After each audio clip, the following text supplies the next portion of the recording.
আজকে ফুলকপি ভাজি করব। এজন্য আমি এখানে কাঁচামরিচ কেটে নিয়েছি, রসুন কেটে নিয়েছি, পেঁয়াজ কেটে নিয়েছি, আর ফুলকপিগুলো খুব ছোট ছোট করে দেখেন আমি কুটে নিয়েছি। গতকালকে আমি ফুলকপির রোস্ট করেছিলাম, আর একটা ফুলকপি ছিল, আজকে ওটা ভাজি করতেছি।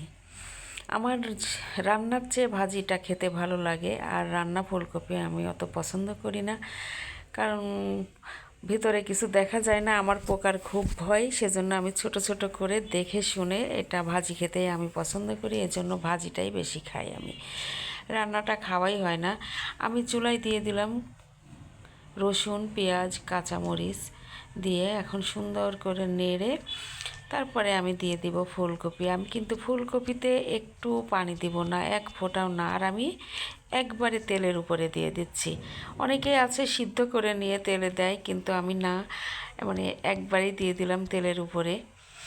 দেখেন আমি কুটে রাখছি এইভাবে, আমি ঝাল মরিচ একটু এভাবে নেড়ে চেড়ে দিয়ে দিলাম ফুলকপি। এখন ফুলকপি দিয়ে আমি এখন আস্তে আস্তে করে নাড়বো। এভাবে নাড়তে নাড়তে কিন্তু একটা সময় দেখবেন যে একদম আচারের মতোই হয়ে গেছে।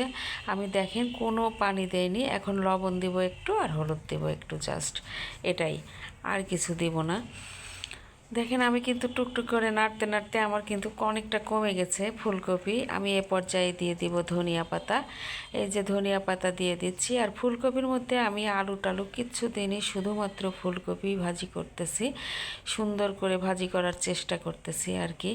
আমি কিন্তু সত্যি এক ফোঁটাও পানি দেইনি ফুলকপিতে, আমি ধীরে ধীরে নাড়তে নাড়তে এরকম হয়ে গেছে। পানি দিলে হয় কি অনেক সময় নরম টরম বেশি হয়ে যায়, এরকম ঝরঝরা হয় না, এজন্য আমি দিয়ে চুলার উপর দিয়ে আস্তে আস্তে নাড়তে থাকি, হয়ে যায় এভাবে আর কি। এভাবে ভাজি করলে কিন্তু স্বাদটা একটু বেশি লাগে, পানি দিয়ে সিদ্ধ করে ভাজি করলে ওটা ভালো লাগে না। হয়ে গেল দেখেন আমার ফুলকপি ভাজি, এইটুকু হয়ে গেল ভাজিটা। মাশাআল্লাহ দেখতে কিন্তু খুব ভালো লাগছে, খেতেও খুব ভালো হয়েছিল। ভালো লাগলে সাথে থাকবেন, শেয়ার দিবেন, সাপোর্ট করবেন। আল্লাহ।